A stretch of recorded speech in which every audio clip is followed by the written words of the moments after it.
کس کے قائم مقام قرار دینا چاہتے ہیں ہم اس کو؟ حکم واقعی کے۔ اب سوال یہ ہے کس کے کہنے پہ قائم مقام قرار دینا چاہتے ہیں بھائی؟ حکم واقعی کو۔ اب دیکھیں ہمارے پاس صفت ایک موصوف ہے، بات کس کی کر رہا ہوں اب؟ موصوف کی۔ قائم مقام ہم نے حکم واقعی کے کس چیز کو قرار دینا ہے؟ موصوف کو، یعنی حکم کو۔ ٹھیک ہے، امارات نے جس حکم کو بیان کیا ہے اس حکم کو قائم مقام قرار دینا ہے، کس کے؟ حکم واقعی کے۔ سوال یہ ہے کس کے کہنے پہ تم اس کو قائم مقام قرار دے رہے ہو؟ ٹھیک ہے، تو جب ہم کہیں گے نا کس کے کہنے پہ قائم مقام قرار دے رہے تو آپ کے پاس جواب دو ہے۔ نمبر 1 جی وجدان کے کہنے پہ ہم اس کو حکم واقعی کے قائم مقام قرار دینا چاہتے ہیں۔ کہتا ہے وجدان کے کہنے پہ نہیں ہو سکتا ہے، کیوں؟ توجہ فرمائیے، کیوں؟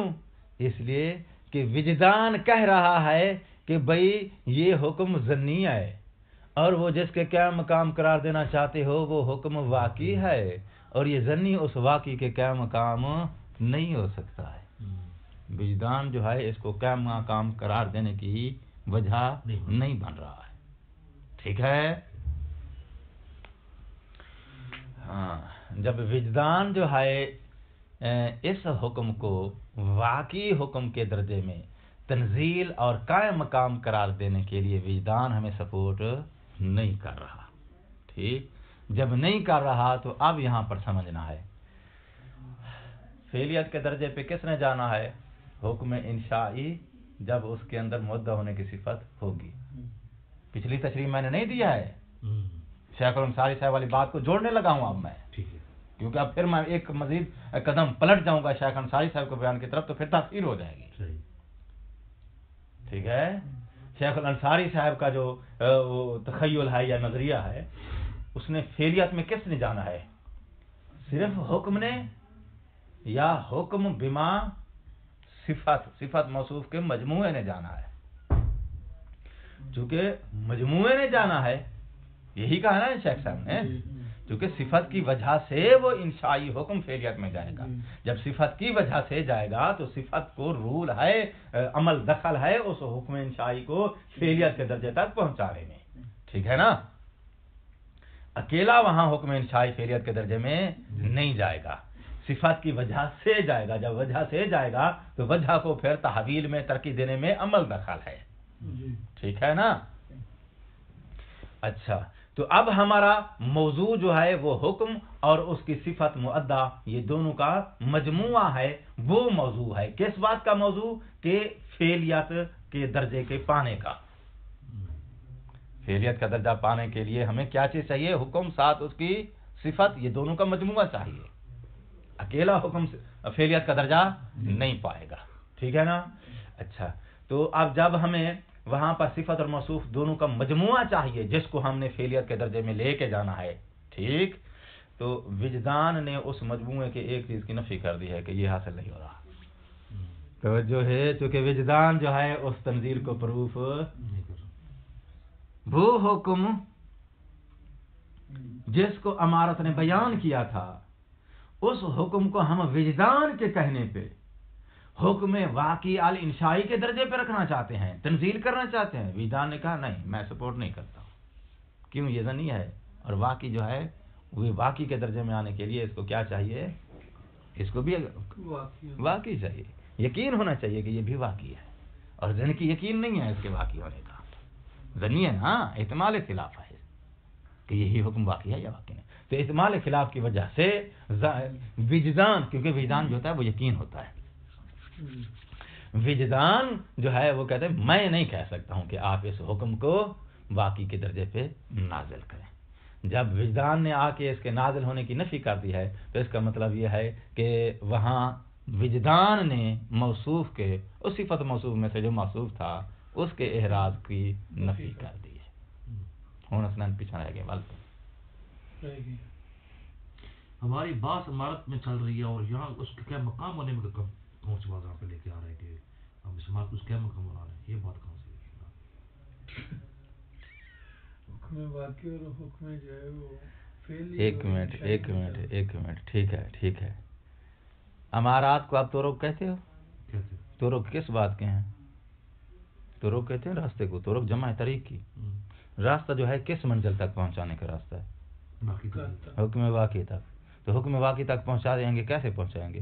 جب ان کے مدعا کو حکم واقعی کے مقام پہ نازل کریں گے تو یہ طرق بنیں گے. اگر نازل نہیں کریں گے تو پھر طرق ہی نہیں بنیں گے. ان کے طرق ہونے کا مطلب یہ ہے کہ جو حکم یہ بیان کریں گی اس حکم کو ہم حکم واقعی کی منزل میں نازل کریں گے، اس کے قائم مقام قرار دیں گے. اگر قائم مقام ہی نہیں قرار دے سکتے ہو تو پھر یہ حکم واقعی تک پہنچانے کا طرق کیسے ہوگا؟ یہ پھر آپ ان کو طرق کا نام نہیں دے سکتے ہو. صحیح. ان کو آپ طرق جو کہہ رہے ہو، طرق دیکھیں نا، ایک نظریہ یہ ہے کہ بھئی یہ حکم واقعی کو بیان کرتے ہیں مفروضہ طور پہ، اور جو سب سے پہلے والا جواب تھا، ٹھیک، تو اس کا طرق ہونا کلیئر ہے. دوسرا یہ ہے کہ نہیں، یہ حکم ظاہری کو بیان کرتی ہیں، پھر حکم ظاہری جو ہے وہ قائم مقام قرار دیا جائے گا حکم واقعی کے، تو پھر آ کے یہ طرق کے صفت سے متصف ہو جائیں گی امارات. ٹھیک ہے نا؟ تو امارات کو ہم نے طرق کہا ہے. تو طرق کس بات کی ہیں؟ یہ حکم واقعی تک پہنچانے کا یہ راستہ ہے. تو اب سب سے پہلا جواب یہ تھا کہ ان کے سامنے حکم ہی ایک ہے، اور وہ کیا ہے؟ حکم واقعی المفروض. تو اس تک یہ پہنچاتی ہیں. پہنچا دیا فابیا، نہ پہنچا دیا تو مکلف کا ہاتھ کھا لیا. ٹھیک ہے. تو اس تصویر کے مطابق ان کا طرق ہونا کلیئر ہے. دوسری تصویر کیا ہے کہ یہ حکم ظاہری بیان کرتی ہیں، اور ظاہری کے مقام پہ وہاں ایک حکم واقعی ہوتا ہے. یہ طرق کیسے بنے گی؟ جب ان کے بیان کردہ حکم کو پھر ہم پلٹ کے تنزیل کریں گے واقعی کے درجے میں، تو پھر یہ جو ہے بائی پاس کر کے کیا ہو جائیں گے؟ یہ حکم واقعی کے لیے طرق ہو جائیں گے. ٹھیک ہے نا؟ تو امارات کو طرق تو سب مانتے ہیں نا. ٹھیک. جب سب مانتے ہیں تو پھر ان کے مدعا کو حکم واقعی کی مقام پہ آپ تنزیل کریں گے. جب تنزیل کریں گے تو پھر یہ طرق بنے گی. اگر ان کا حکم واقعی حکم کے درجے میں قائم مقام ہی نہیں ہو سکتا ہے تو پھر یہ حکم واقعی تک پہنچانے والے طرق نہیں کہلا سکتی. اب واپس آ گئے ہو؟ جو پھر پیچھے کھو گئے ہو؟ آ گئے ہیں واپس؟ اچھا، میں پھر بات کو وہاں سے جوڑنے لگا ہوں جیسے میں نے چھوڑا تھا. اب ہمیں وہاں فعلیت کے درجے پر پہنچنا ہے حکم اور اس کی صفت دونوں کے مجموعے نے. تو پہلے ہمیں وہاں حکم اور اس کی صفت اور موصوف دونوں کا مجموعہ مکمل کرنا ہے. مجموعہ مکمل کرنا ہے. کہاں سے مکمل کرنا ہے؟ ادھر سے. ایک حکم لیں گے وہ کہ جس کو امارت نے بیان کیا ہے، اس کو تنزیل کریں گے ادھر تو ایک شے حاصل ہو جائے گی. اس کی صفت وہاں نازل کریں گے تو وہاں دونوں کا مجموعہ پورا ہو جائے گا. تو یہی سیٹ صفت اور موصوف کا جب وہاں جائے گا حکم واقعی کی منزل میں تو ہمارے پاس سیٹ پورا ہو جائے گا جو ہو فعلیت کے درجے تک جائے گا. ٹھیک ہے نا؟ اچھا، تو اب یہ حکم اور مودع ہونے والی صفت ان دونوں میں سے جو موصوف ہے یعنی جو حکم ہے، اس کو حکم واقعی کے مقام پر ہم نازل کرنا چاہتے ہیں. تو نازل کرنے کے لیے کس کے کہنے پہ نازل کرنا چاہتے ہیں؟ آپ نے کہا وجدان نے کہا میرے کہنے پہ آپ نازل نہ کریں. کیوں؟ اس نے کہا کہ میں کہہ نہیں سکتا ہوں، میں اس کو حکم واقعی کی مقام پر رکھنے کے لیے نہیں کہہ سکتا ہوں، میں سپورٹ نہیں کرتا ہوں. جب یہ سپورٹ نہیں کرے گا تو آپ کے پاس وہاں صفت اور موصوف میں سے کون سی چیز حاصل نہیں ہو پائے گی؟ کس کا اعراض نہیں حاصل ہو سکے گا؟ موصوف کا. کیونکہ اس نے جواب دو حکم کو وہاں، چونکہ حکم موصوف ہے نا، اس حکم کی تنزیل کا انکار کیا ہے وجدان نے. جب حکم کی تنزیل کا انکار کیا ہے وجدان نے تو پھر جو ہے وہاں یہی حکم جو کہ اس مودع والی صفت کا موصوف ہے، موصوف آپ کے پاس وہاں حاصل نہیں ہو رہا. صفت موصوف کے مجموعے میں سے کون سی چیز وہاں پر آپ مفقود ہو گئی ہے؟ موصوف. اچھا بھائی ٹھیک ہے، لیکن وجدان اس کے مودع ہونے کو تو مان رہا ہے. کہتے جی ہاں مودع ہونے کو میں مانتا ہوں، مودع ہونے کا مجھے یقین ہے. یہ حکم جو اس کو امارت نے بیان کیا ہے، مدعا ہونے کی صفت اس کے حکم کے اندر پائی جاتی ہے، وجدان کہتا ہے کہ میں اس مدعا والی صفت کو تسلیم کرتا ہوں کہ یہ صفت اس کے اندر موجود ہے، تو مدعا والی صفت کو وجدان مان رہا ہے، مگر وہ موصوف جو حکم جو کہ موصوف ہے صفت کا، وہ حکم واقعی کے قائم مقام ہو جائے، قائم مقام ہو جانے کو وجدان تسلیم نہیں کرتا۔ ٹھیک ہے جی؟ مطلق امارت کی نفی نہیں ہو جائے گا جب وجدان یعنی قطع، جب قطع ہے تو نوبت ہی نہیں آتی امارت کی، تو ایک چیز کو ثابت کس طرح کرے؟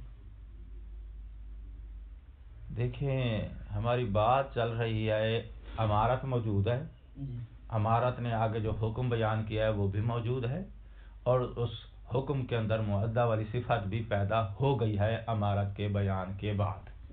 ٹھیک ہے؟ جی اب ہم نے اس صفت کو اور موصوف کو دونوں کو سامنے رکھ کے ایک ایک کر کے دونوں ایک ساتھ حاصل ہو جائیں یا ایک حاصل ہو جائے مہم نہیں ہے، مہم یہ ہے کہ اب اس پورے سیٹ کو ہم نے کہاں لے کے جانا ہے؟ حکم واقعی کی منزل پہ۔ کیوں لے کے جانا چاہتے ہیں؟ تاکہ وہ فعلیت کے رتبے تک پہنچ سکے، اور فعلیت کے رتبے کے پہنچنے کے بعد مکلف کے لیے اس کی موافقت، اس کا امتثال، اس کی اطاعت، اس کا ترک کرنا، اس کا بجا لانا، جو بھی اس کی سچویشن ہے وہ اس پہ لاگو کی جا سکے، کیونکہ جب تک یہ فعلیت کے درجے تک نہیں پہنچتا ہے، انشاء کے درجے تک رہ جاتا ہے، مکلف پر اس کا امتثال، اس کی اطاعت، اس کا لاگو ہونا کوئی چیز بھی عائد نہیں ہو سکے گی۔ ٹھیک ہے؟ تو اب ہم پہلے جو ہے اس حکم کو اور اس کی صفت کو کہاں کیا کرنا ہے؟ تنزیل دینا ہے۔ تنزیل سمجھتے ہو نا؟ قائم مقام قرار دینا ہے۔ کس کے قائم مقام قرار دینا ہے؟ حکم واقعی کے۔ تو اب کس کے کہنے پہ اپنی مرضی سے قائم مقام قرار دو گے؟ جب آپ کے پاس کوئی دلیل ہے جس کے کہنے پہ آپ قرار دو گے تو کہتے ہیں ہمارے پاس دلیل ہے، ایک ہے وجدان، ایک ہے وہ دلیل جس نے اس امارت کی حجیت کو پروف کیا ہے۔ تو پہلے ہم وجدان کے دروازے پر گئے تو اس نے خود حکم کی ہی تنزیل کا انکار کر دیا ہے۔ ٹھیک ہے نا؟ جب حکم کی ہی تنزیل کا انکار کر دیا تو صفت اکیلی تو تنزیل نہیں ہوگی نا، اکیلی صفت تو تنزیل نہیں کرے گی نا۔ جب موصوف کی تنزیل کا اس نے انکار کر دیا تو اب موصوف تو یہیں رہ جائے گا، وہ تو نہیں جا سکتا تنزیل ہو کے، تو اکیلی صفت تو اب نہیں جائے گی۔ ٹھیک ہے نا؟ تو صفت کے ادھار پائے جانے کا وہ وجدان جو ہے وہ اقرار کرتا ہے کہ اس حکم کے اندر یہ صفت پائی جاتی ہے، مگر یہ سے حکم جو ہے آپ تنزیل کرنا چاہیں، میں اس کی تنزیل کو تسلیم نہیں کرتا ہوں۔ ٹھیک ہے نا؟ کیونکہ یہ ظنی ہے اور وہ قطعی ہے۔ وجدان کی طرف سے جواب آ گیا۔ ٹھیک ہے، اب آ گئے کس کی طرف؟ دوسری دلیل کے دروازے پر۔ وہ دوسری دلیل کون سی ہے؟ جس نے اس امارت کی حجیت کو پروف کیا ہے۔ ٹھیک ہے، اس دلیل سے آپ جا کے پوچھتے ہیں کہ بھئی آپ کے کہنے پہ ہم تنزیل کرنا چاہتے ہیں، آپ کیا کہتے ہیں؟ اس نے کہا میں نے اس امارت کو حجت قرار دیا ہے، اور حجت قرار دینے کا مطلب یہ ہے کہ اس نے جو حکم بیان کیا ہے اس حکم کو واقعی کا درجہ دے دو۔ ٹھیک ہے؟ حجت قرار دینے کا کیا مطلب ہے؟ اس نے جو حکم بیان کیا ہے مکلف کو، اس حکم کو کیا سمجھا جائے؟ واقعی سمجھا جائے، اس کو حکم واقعی کا درجہ دے دیا جائے۔ جب واقعی کا درجہ دے دیا جائے تو واقعی کا درجہ دینے کا ہی دوسرا نام تنزیل ہے۔ ٹھیک ہے جی؟ ٹھیک ہے، پھر ہم نے اس سے پوچھا بھی حکم کو تو آپ نے جو ہے واقعی کا درجہ دے دیا، تو اب تعبداً دے رہے ہیں، حقیقتاً نہیں دے رہا ہے۔ واقعی کا درجہ دے رہے ہیں تعبداً یعنی اطاعتاً۔ کس کی اطاعت؟ اس دلیل کی اطاعت جس نے اس کی حجیت کو پروف کیا ہے، اور وہ شارع کی طرف سے آئی ہے تو گویا شارع کی اطاعت میں۔ ٹھیک ہے؟ یعنی بات پلٹ کے شارع کی طرف چلی جائے گی۔ تو تعبداً اور اطاعتاً اس دلیل کی تعبد اور اطاعت کرتے ہوئے جس نے اس کی حجیت کو پروف کیا ہے، ہم نے کس کو حکم واقعی کا درجہ دے دیا ہے؟ حکم کو۔ ٹھیک، درجہ دینے کا نام کیا ہے؟ تنزیل، کہ اس حکم کو قائم مقام قرار دے دیا گیا، کس کے؟ حکم واقعی کے۔ اچھا، اور حکم واقعی جس کے قائم مقام ہم نے قرار دیا ہے بقول انصاری صاحب کے، وہ انشاء کا درجہ ہے۔ ٹھیک ہے نا؟ چونکہ اس نے جو ہے وہ ڈیگریڈ کیا تھا نا۔ اچھا، تو اب ہم نے پھر دوبارہ پوچھا اسی امارت کی حجیت کو بیان کرنے والی دلیل سے، بھئی حکم یعنی موصوف، اس کو تو آپ نے حکم واقعی کا درجہ دے دیا، اس کی تنزیل کا تو آپ نے حامی بھر لی، لیکن اس کے اندر جو صفت ہے مؤدّا للامارت ہونے والی، اس صفت کو بھی آپ جو ہے وہ ساتھ میں صفت سمیت جو ہے تنزیل کا حمایت کرتی ہے یا صرف حکم کی تنزیل کا؟ تو انہوں نے کہا صفت کے ساتھ میرا کوئی تعلق نہیں ہے، میرا تعلق صرف حکم کے ساتھ۔ ٹھیک ہو گئی بات؟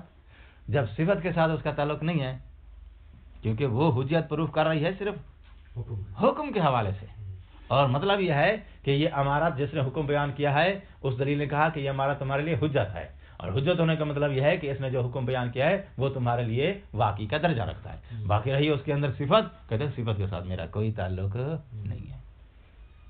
جب اس دلیل کا جس نے حجت کو پروف کیا تھا اس کی مدعا ہونے والی صفت کے ساتھ کوئی تعلق نہیں ہے، تو اب آپ کو وہ صفت موصوف کا مجموعہ جس نے فعلیت کے درجے تک جانا تھا اس کے دو اجزاء میں سے ایک جز تو مل گیا، دوسرا جز ٹھیک ہے جی۔ اور کل میں نے یہی کہا تھا کہ ہمارے پاس دلیلیں دو ہیں، وجدان کے پاس جاتے ہیں تو صفت موصوف میں سے موصوف کا انکار کرتی ہے، امارات کی حجت کو بیان کرنے والی دلیل کی طرف جائیں تو وہ موصوف کا اقرار کرتی ہے، اس کی صفت کی تنزیل کا حمایت نہیں کرتی۔ ٹھیک ہے نا؟ تو ہر دو صورت میں آپ کے پاس وہ مجموعہ جس نے فعلیت کے درجے کی طرف ترقی کرنا تھا وہ مجموعہ پورا نہیں ہو رہا۔ ٹھیک، اور انصاری صاحب کے بقول اس حکم انشائی نے اسی مدعا والی صفت کی وجہ سے آگے جانا ہے۔ جب وہ صفت یہاں اس کا حاصل نہیں ہو رہی تو اس کا مطلب ہے پھر وہ اکیلا وہاں نہیں جائے گا۔ ٹھیک، یہ رد ہے کس کی جانب سے؟ مصنف کی جانب سے شیخ انصاری صاحب کے دفاع پر، دفاع جو یہ کہتا تھا کہ امارت کے قیام کے بعد امارت کے قیام کے سبب وہ انشائی حکم ترقی کر کے فعلیت میں چلا جائے گا، اور فعلیت میں چلے جانے کے بعد امارات کے بیان کردہ حکم کو امتثال دینا، سب کہہ رہے ہیں ہم بھی اس میں شامل ہو جائیں گے۔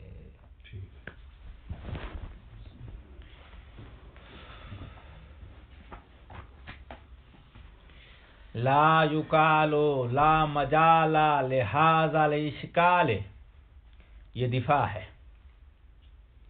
جی یہ جو آپ نے اشکال دیا ہے کہ بھئی ایک حکم انشائی ہے، دوسرا حکم، ایک حکم واقعی جو ہے وہ انشائی ہو گیا ہے، تو امارات کو جب ہم طرق مانتے ہیں تو طرق کی صورت میں ان کو ہم امارات کے بیان کردہ حکم کو ہم تنزیل کریں گے، جب تنزیل کریں گے تو وہ انشائی کے درجے پہ تنزیل پائے گا، جب انشائی کے درجے پہ تنزیل پائے گا تو انشائی والے درجے کے حکم کا تو امتثال واجب نہیں ہوتا، جبکہ امارات کے بیان کردہ حکم کا امتثال مکلف پہ واجب ہوتا ہے۔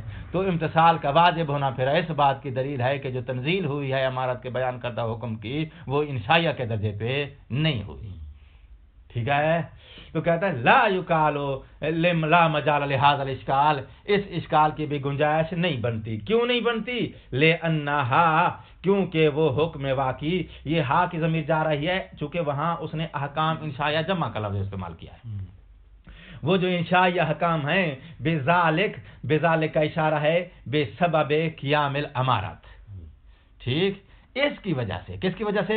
یعنی قیام الامارات کی وجہ سے تسیرو، وہ انشائی احکام تسیرو ترقی کر کے ہو جائیں گے۔ سارا یسیرو کا معنی سمجھتے ہو نا، کسی چیز کا حالت کا تبدیل ہونا، تحول کر جانا، یہ تحویل کر جائیں گے، حالت بدل کے ہو جائیں گے۔ کیا ہو جائیں گے یہ انشائی احکام؟ فعلیتاً فعلی ہو جائیں گے، خلاص۔ اچھا، یہ دفاع ہے۔ فَإِنَّهُ يُقَالُ، تو اس دفاع کا جواب یہ ہے لا يَكَادُ يُحْرَزُ بِسَبَبِ قِيَامِ الْأَمَارَةِ الْمُعْتَبَرَةِ، وہ امارت جو کہ معتبر ہے، جس کی حجت کسی دلیل کے ذریعے پروف ہو چکی ہے، اس امارت کے قیام کے سبب احراز نہیں ہوتا ہے، الا حکم انشائی، فقط حکم انشائی کا ہوتا ہے، تعبدان انشائی حکم کا احراز حاصل ہوتا ہے۔ لا حکم انشائی عدت الہ الامارات، نہ کہ حکم انشائی زائدن انہ مدل الامارات، ان دونوں چیزوں کے مجموعے کا احراز حاصل نہیں ہوتا،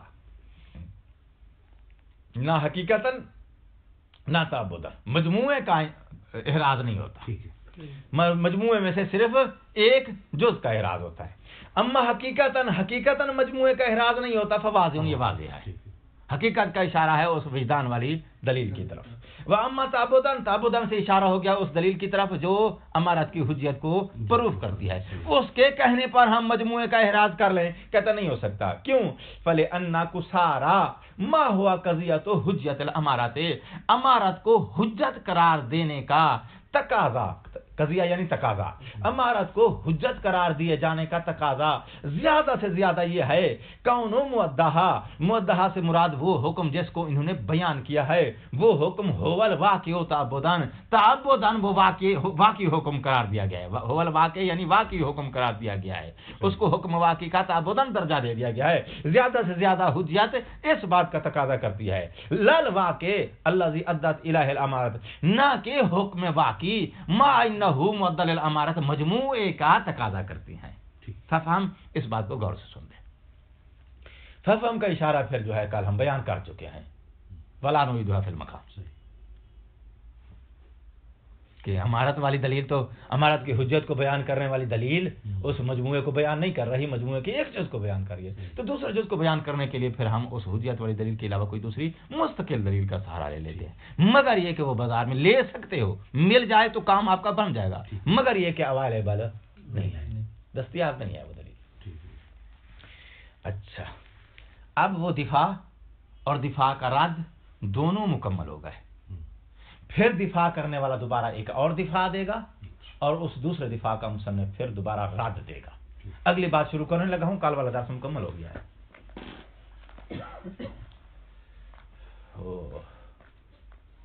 جو بند اچھا لگ جائے اس کو تو دوبارہ پڑھتے ہیں، جو نہ لگے اس کو دوبارہ کوئی نہیں پڑھتا، ہم اس کو ہی پڑھ دیتے ہیں. حضران تیری وجہ تھا،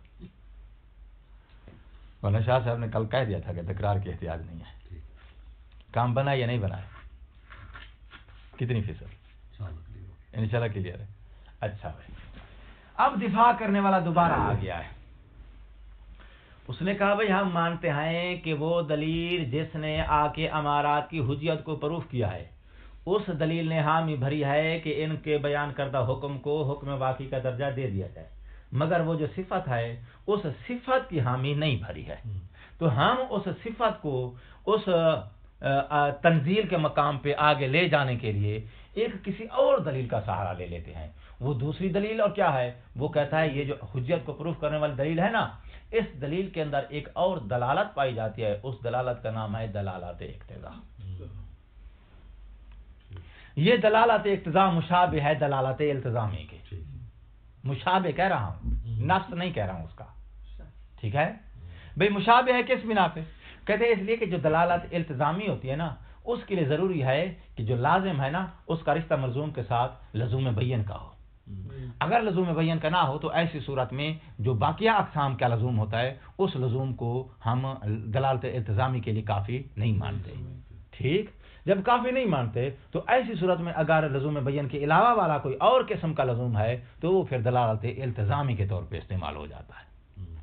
ٹھیک ہے، دلالت التزامی کی اس نے مثالیں دی ہیں. کہتے ہیں دلالت اقتضاء کی. دلالت اقتضاء کیا ہے؟ کہتے ہیں دلالت اقتضاء کا معنی ہوتا ہے تقاضا.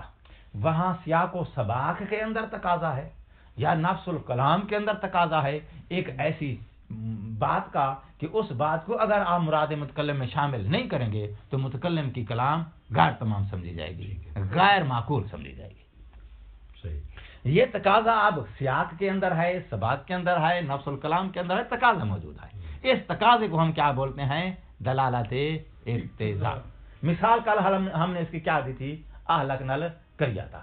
کریا تو کہتے ہیں بستی کو، گاؤں کو، لوگوں کو تو نہیں کہتے نا، لیکن وہاں تقاضا موجود ہے کہ بھائی ہلاکت دیواروں کی نہیں ہوتی، مکانوں کی نہیں ہوتی، اس شہر کے اندر جو دیواریں ہیں ان کی نہیں ہوتی، اس شہر میں رہنے والے لوگوں کی ہوتی ہے. تقاضا موجود ہے تو اس تقاضے سے دلالت اقتضاء سے ہم سمجھیں گے کہ یہاں پر اہل لفظ اہل محذوف ہے.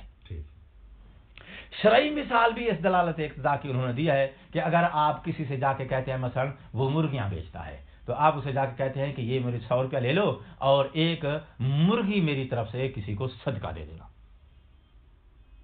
ٹھیک ہے، تو کہتا ہے صدقہ دیا جاتا ہے اپنے مال سے، کسی کے مال سے صدقہ نہیں دے سکتے آپ. تو اس کا مطلب یہ ہے کہ وہ کہنا یہ چاہتا ہے کہ میں آپ کو 100 روپیہ ریٹ دے رہا ہوں، 100 روپے کے بدلے میں ایک مرغی میری ملکیت قرار دے دی جائے، مرغی میری ملکیت قرار دینے کے بعد اس مرغی کو آگے صدقہ دے دیا جائے. ٹھیک ہے نا؟ شرعی تفصیل یہی بنے گی نا. تو 100 روپئے کے ذریعے پہلے آپ جو ہے وہ بائے کریں گے، مرغی اس کی ملکیت میں خریدار کے آ جائے گی، پھر اس کو جو ہے اس کی طرف سے نیت کر کے صدقے میں دے دیا جائے گا. یوں تفصیل بنے گی. جبکہ اس نے جو ہے وہ بائے اور خریداری اور یہ ساری چیزیں درمیان میں حذف کر دیا. کیا بولا؟ 100 روپیہ لے لو، میری طرف سے ایک مرغی صدقہ کر دو. کہتے ہیں پھر اس کلام کے اندر کیا ہے؟ اقتضاء موجود ہے، چونکہ شریعت یہ کہتی ہے کہ صدقہ دیا جاتا ہے انسان کی شخصی ملکیت کے اموال سے. جو اموال اس کی ملکیت میں نہیں ہے ان سے وہ صدقہ نہیں دے سکتا ہے. تو مرغی پہلے اس کی ملکیت میں دینی پڑے گی تو جا کے پھر اس کا صدقہ قرار پائے گا اس کی طرف سے، ورنہ نہیں ہو سکتا. تو مطلب یہ ہے کہ یہ 100 روپیہ لے لو، اس کے بدلے میں کیا کرو؟ مرغی میری ملکیت میں دے دو، پھر اس کے بعد اس کی تو دلالت اقتضاء وہاں موجود ہوتی ہے. اگر وہ چیز کہ جس کا تقاضا کیا موجود ہے سیاق میں سباق میں کلام کے اندر، اس کو متکلم کی کلام کا حصہ نہ قرار دیا جائے تو متکلم کی کلام کیا ہو جائے گی؟ غیر معقولی. اچھا، تو بھئی وہ دلیل جس نے آ کے امارت کی حجت کو پروف کیا ہے، وہ دلیل کس کی جانب سے آئی ہے؟ شارع کی طرف سے آئی ہے. ٹھیک، یا جس کی بھی طرف سے آئی ہے. اس دلیل نے آ کے کیا کیا ہے؟ موصوف کی تنزیل کی حامی بھری ہے. ٹھیک، موصوف کی تنزیل کی حامی بھری ہے. اب تنزیل جو کر رہے ہیں اس حکم کی، کس کے درجے پر تنزیل کر رہے ہیں؟ حکم واقعی الانشائی کے درجے پہ تنزیل کر رہے ہیں. ٹھیک، کہتے ہیں حکم واقعی الانشائی کے درجے پہ جب تنزیل کریں گے تو یہ تنزیل لاگو ہے. جب تنزیل لاگو ہے تو جس دلیل نے آ کے اس کی حجت کو پروف کرا دیا ہے، اس کو حجت قرار دینا ہی اس کا لاگو ہو جائے گا. یعنی اس کے حجت قرار دینے کا اس کو کوئی فائدہ نہیں. کیوں کوئی فائدہ نہیں ہے؟ اس لیے کہ حکم انشائی کا کوئی اثر نہیں ہے.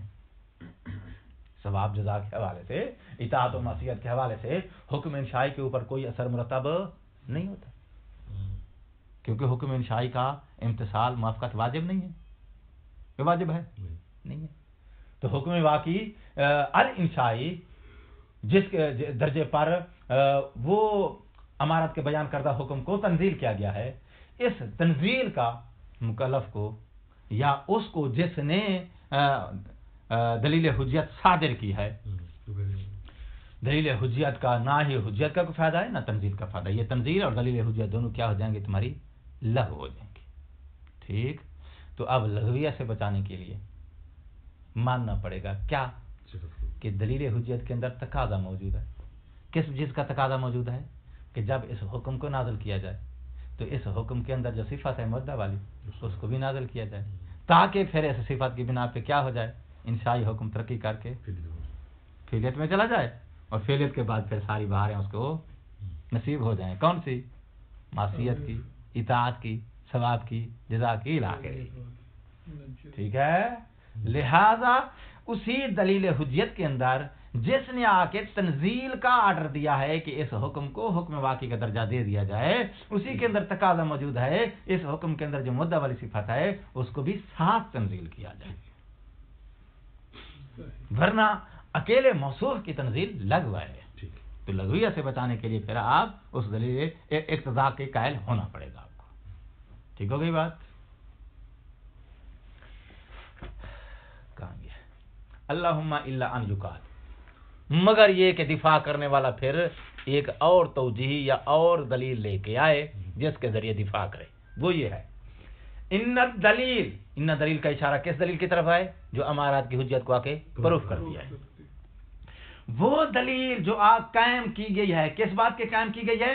علی تنزیل المدعا. مدعا کا اشارہ کدھر ہے؟ صفت کی طرف یا موصوف کی طرف؟ موصوف کی طرف، حکم کی طرف. احسنتم. جس دلیل نے آ کے آرڈر دیا ہے مؤدہ کی تنزیل کا منزلۃ الواقع حکم واقعی کے مقام پر رکھنے کا.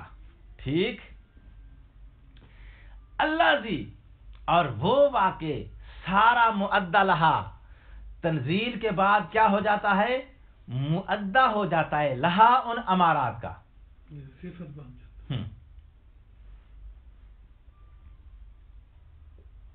یا اللہ زی کو اس مدعا کی صفت بنائے. ان دلیل اشارہ ہے دلیل حجیت کی طرف، امارات کی حجت کو پروف کرنے والی دلیل، جس نے آ کے کہا ہے کہ مؤدا کو یعنی امارات کے بیان کردہ حکم کو نازل کیا جائے حکم واقعی الانشائی کے مقام پہ. بھئی کون سا المؤدا؟ المؤدا کی صفت یہ ہے کہ اللہ زی سارا مدن لہا، تو جو ہے کس کی تنزیل کا آرڈر دیا ہے؟ اس حکم کی تنزیل کا آرڈر دیا ہے اللہ زی جو کہ سارا ہو جاتا ہے لہا ان امارات کے لیے. کیا ہو جاتا ہے؟ مؤدا، یعنی وہ حکم جس حکم کے اندر ان امارات کے قیام کے بعد مؤدا ہونے کی صفت پیدا ہو جاتی ہے. اس حکم کی، اس موصوف کے درجے والے حکم کی تنزیل کا آرڈر جس دلیل نے دیا ہے، ٹھیک ہے نا، ہوا دلیل الحجیت، وہ ہے حجیت کو بیان کرنے والی دلیل. اس کے اندر بے دلالت الاقتضاء ہے، وہ آرڈر دے رہی ہے دلالت اقتضاء کے ذریعے. جب دلالت اقتضاء کے ذریعے آرڈر دے گی تو پھر کیا مطلب ہوگا کہ موصوف اور صفت دونوں کی تنزیل کا آرڈر آ جائے گا. صحیح ہو گیا. ٹھیک ہو گئی بات؟ لکنہ لا یکاد یتم، لیکن یہ دفاع بھی تام نہیں ہے. یہ دفاع کیوں تام نہیں ہے؟ اب اس کی عدم تمامیت کی طرف مصنف کے رد کی طرف جانے لگا ہوں. صحیح ہے. مصنف کہتا ہے بھئی دلالت اقتضاء مانی گئی ہے اس بنا پہ تاکہ تنزیل اور دلیل حجیت دونوں لغو سے محفوظ ہو سکیں. اگر دلالت اقتضاء کو نہ مانا جائے اس مقام پہ تو تنزیل اور دلیل حجیت دونوں کیا ہو جائیں گی؟ لغو ہو جائیں گی. چونکہ تنزیل ہو گئی ہے کہاں؟ انشائی کے درجے پہ، اور انشائی کے درجے کا کوئی اثر مرتب نہیں ہوتا ہے. تو تمہاری تنزیل لغو ہو جائے گی، اور تنزیل کی جو دلیل ہے یعنی دلیل حجت وہ بھی لغو ہو جائے گی. تو لغویت سے بچانے کے لیے تنزیل کو اور دلیل حجت کو لغویت سے بچانے کے لیے تم نے یہاں اس دلیل کے اندر دلالت اقتضاء کو مانا ہے. ٹھیک ہے. مصنف کہتا ہے اگر میں دلالت اقتضاء کے بغیر بھی ثابت کر دوں کہ وہ لغویت سے محفوظ ہے، تو جو ہے دلالت اقتضاء کے بغیر بھی اگر میں ثابت کر دوں کہ تمہاری تنزیل لغو نہیں ہے، کارآمد ہے، تو جو ہے تو پھر تو دلالت اقتضاء کے ماننے کی احتیاج نہیں رہے گی نا، کیونکہ اس کو ماننے کی احتیاج ہے تنزیل کے لغو ہونے کی وجہ سے. اور اگر میں ثابت کر دوں کہ دلالت اقتضاء کے بغیر بھی تمہاری تنزیل کارآمد ہے، لغو نہیں ہے، تو پھر دلالت اقتضاء بھی تمہاری جس بنا پہ تم اس اقتضاء کو ثابت کر رہے ہو، لغویت کی بنا پہ ثابت کر رہے ہو نا، میں ثابت کروں گا کہ لغویت نہیں ہے، کارآمد ہے، تو پھر تمہاری دلالت اقتضاء جس بنا پہ ثابت کیا وہ بنا میں توڑ دوں گا، تو پھر دلالت اقتضاء ثابت نہیں ہو سکے گی. جب دلالت اقتضاء ثابت نہیں ہو سکے گی تو پھر تمہاری وہ صرف حکم ہی آگے جائے گا، مدعا والی صفت آگے نہیں جائے گی. جی بیان کریں کہ یہ تنزیل کیسے کار آمد ہے مؤدا والی صفت کے بغیر بھی. کہتا ہے آپ حکم انشائی کی نظر مان سکتے ہیں؟ بولو. شارع کی طرف سے ایک حکم جو ہے وہ انشاء کیا گیا ہے اور ابھی تک وہ انشاء کے درجے میں ہی ہے. مکلف کو علم ہو گیا کہ شارع نے فلاں حکم کو انشاء کر دیا ہے، ابھی وہ فعلیت کے درجے تک نہیں پایا. تو جب علم ہو جائے گا کہ شارع نے فلاں حکم کا انشاء کر دیا گیا ہے لیکن ابھی فعلیت اور نفاذ کے درجے تک نہیں پہنچا ہے، تو مکلف اس حکم کا جو انشائی کے درجے تک پہنچ چکا ہے نظر مان سکتا ہے یا نہیں مان سکتا ہے؟ مان سکتا. نظر کیا مطلب ہوتا ہے؟ کہ خدا میرا اگر فلاں کام پورا کر دے تو میں اس حکم کو بجا لاؤں گا، فلاں عمل کو بجا لاؤں گا، یہی نظر ہے نا. تو اس حکم انشائی کی منت مان سکتا ہے، نظر مان سکتا ہے یا نہیں مان سکتا؟ بولو. مان سکتا ہے کیونکہ بعد میں انجام دینا ہے. نہ نظر کی وجہ سے آپ کو انجام دینا پڑ جائے گا، نظر کی وجہ سے وہ فیل ہو جائے گا، نظر کی وجہ سے فیل ہو جائے گا. جب نظر پوری ہو جائے گی تو وہی انشائی تمہارے لیے فیل ہو جائے گا نظر کی وجہ سے، نظر کے وفا کی وجہ سے. ہو سکتا ہے کہ جب میں انجام دے رہا ہوں اس وقت وہ بھی فیل ہی ہو چکا ہوں، پہلے انشائی تھا، لیکن ابھی تک وہ انشاء کے مفروض یہ ہے کہ ابھی تک انشاء کے درجے میں کھڑا ہے، فیلیت کی طرف نہیں گیا ہے. وہ آپ نے نظر مانی، آپ کی نظر پوری ہو گئی ہے. نظر پوری ہونے کی صورت میں نظر کی وفا واجب ہے، تو نظر کی وفا کی وجہ سے وہی حکم جو انشائی تھا نظر کی وجہ سے تمہارے لیے فیل ہو جائے گا شخصی طور پہ. تو اب مدعا والی صفت کی تنزیل کے بغیر بھی وہی حکم انشائی کارآمد ہو گیا یا نہیں ہو گیا ہے؟ ہو گیا ہو گیا ہے.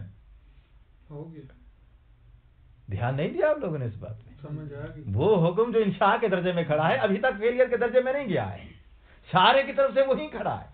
ٹھیک، تو آپ نے کہا ہے کہ بھئی وہ تنزیل تمہاری لاگو ہو گئی ہے. وہ کہتے ہیں نہیں، امارت نے حکم کو بیان کیا، اور یہ حکم جس کو ہم نے بیان کیا حجت والی دلیل کی بنیاد پہ آ کے ہم نے اس حکم کو حکم واقعی انشائی کے درجے پہ تنزیل کر دیا. تنزیل کرنے کے بعد ہم رک گئے. کیوں؟ اس لیے کہ جس درجے پہ نازل کیا ہے وہ انشاء کا ہے، اور انشاء کے درجے میں وہ حکم جو ہے وہ اس کی موافقت واجب نہیں ہوتی. ٹھیک ہے نا؟ تو اب وہ امارات جس نے ان کو بیان کیا تھا اس امارات کی بنا پہ اس حکم کا مکلف کو علم حاصل ہو گیا ہے. تو علم حاصل ہونے کے بعد مکلف اس حکم انشائی کے درجے میں جو حکم کھڑا ہے اس کی نظر مان سکتا ہے. جب نظر مانے گا تو نظر ماننے کی صورت میں اس حکم کا امتثال مکلف پہ واجب ہو جائے گا، نظر کو وفا کرنے کے ساتھ.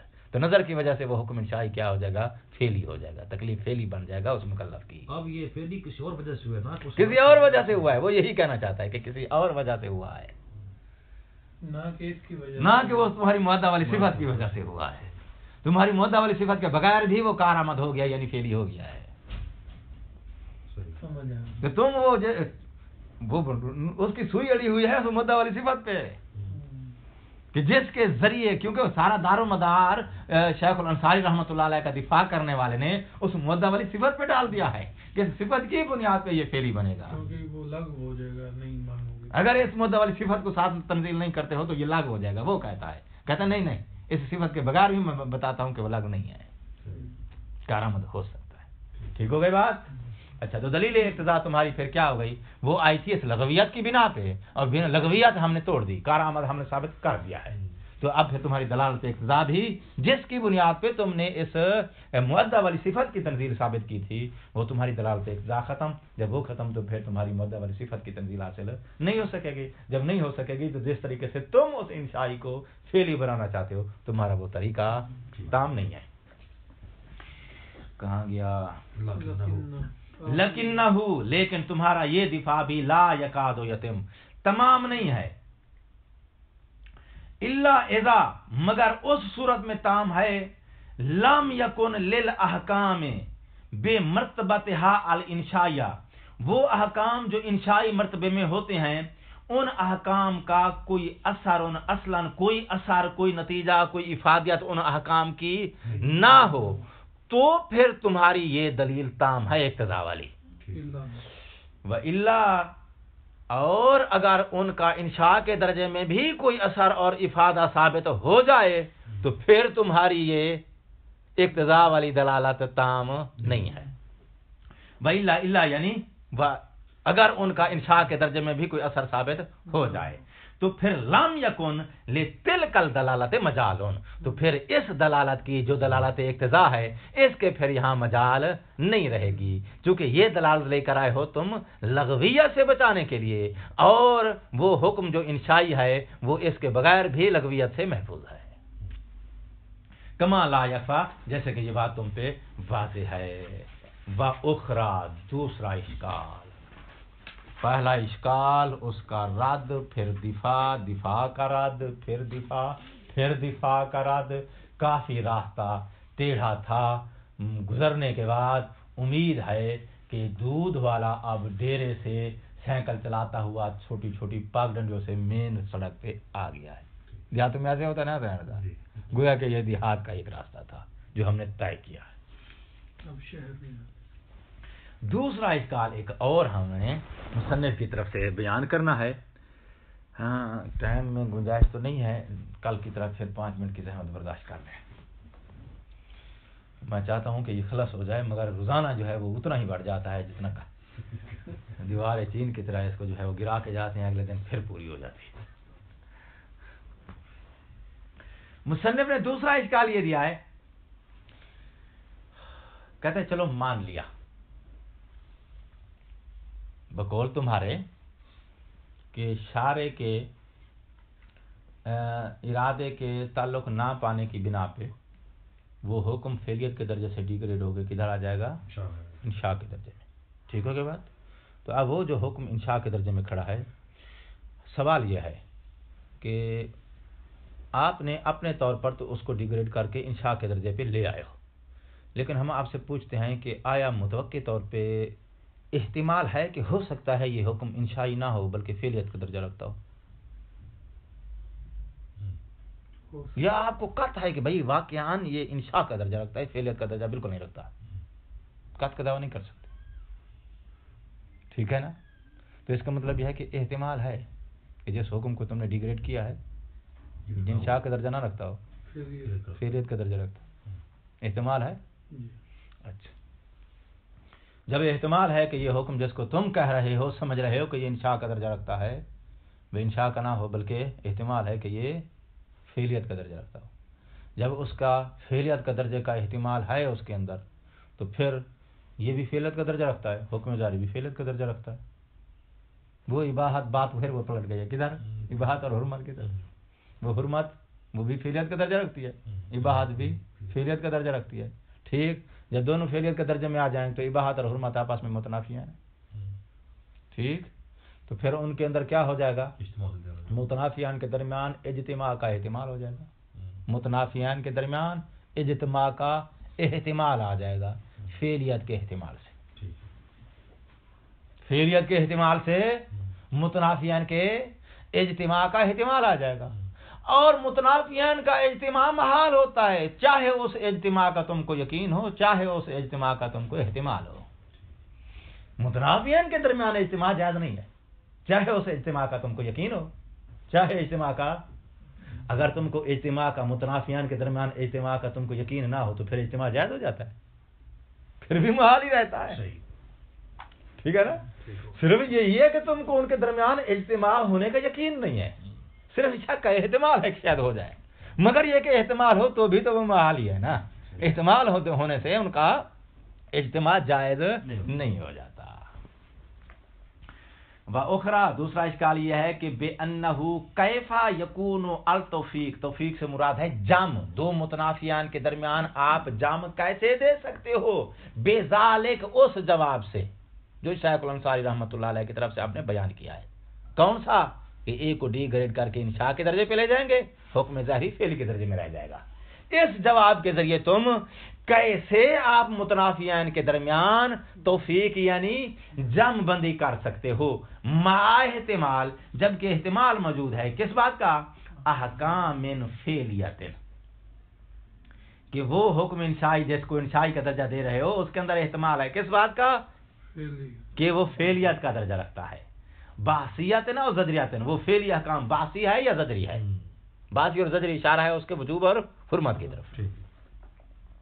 یہ باعثی اور زجری والا لفظ جو ہے یہ ہمیں مطلوب نہیں ہے جواب میں، مگر یہ کہ اس نے بول دیا ہے، ہمیں مطلوب کیا ہے؟ فقط اتلا لفظ مع احتمال احکام فعلیت، کہ بھئی جب وہ حکم فعلیت کا درجہ رکھتا ہو اس بات کا احتمال موجود ہے۔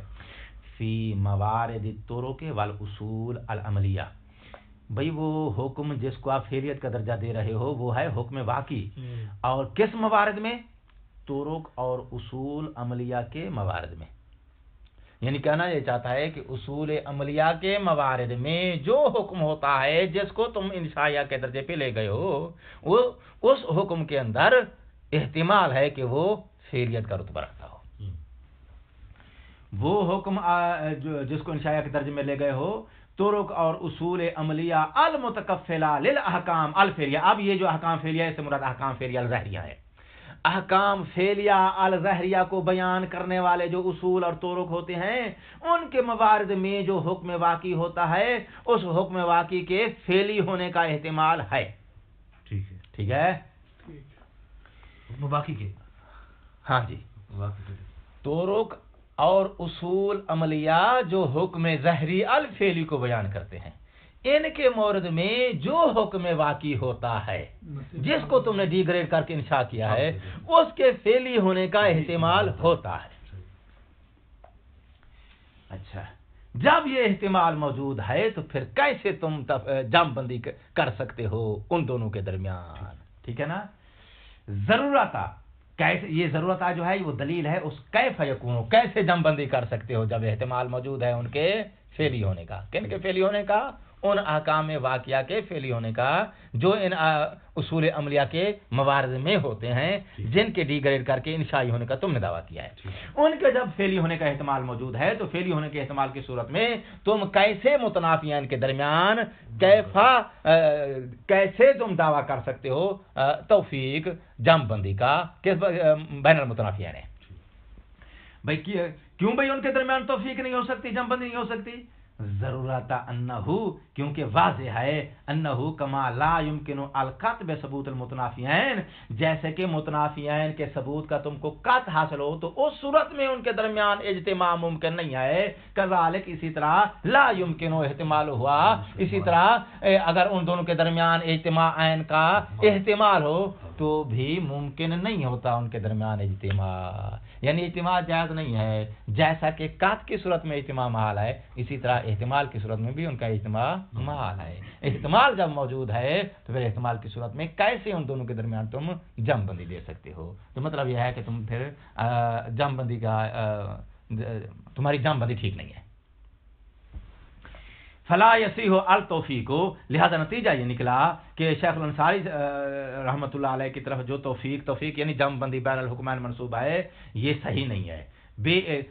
بے التزام کون الحکم الواقعی، اس التزام کے ذریعے جو توفیق اور جم بندی کی گئی ہے کہ حکم واقعی الذی یکون فی مورد طرق والاصول العملیہ انشائیاً، طرق اور اصول عملیہ کے مورد میں جو حکم واقعی ہوتا ہے اس کو انشائی مانا جائے، غیر فعلی نہ مانا جائے، اور جو حکم ظاہری ہے اس کو فعلی مانا جائے۔ اس طریقے پر جو جم بندی تم نے کی ہے یہ جم بندی تمہاری لا یصیح ٹھیک نہیں ہے۔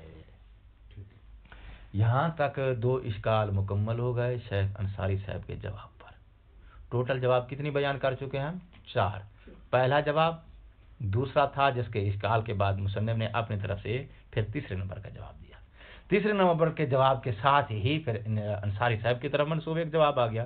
4 جواب ہو گئے جن میں سے 2 صحیح ہیں، 2 غلط تھے، تسلیم نہیں کیے مصنف نے۔ کما لا یصیح کے ذریعے پھر 5واں جواب بیان کرے گا اور اس کو بھی مصنف نے تسلیم نہیں کیا ہے۔ والسلام علیکم ورحمۃ اللہ وبرکاتہ۔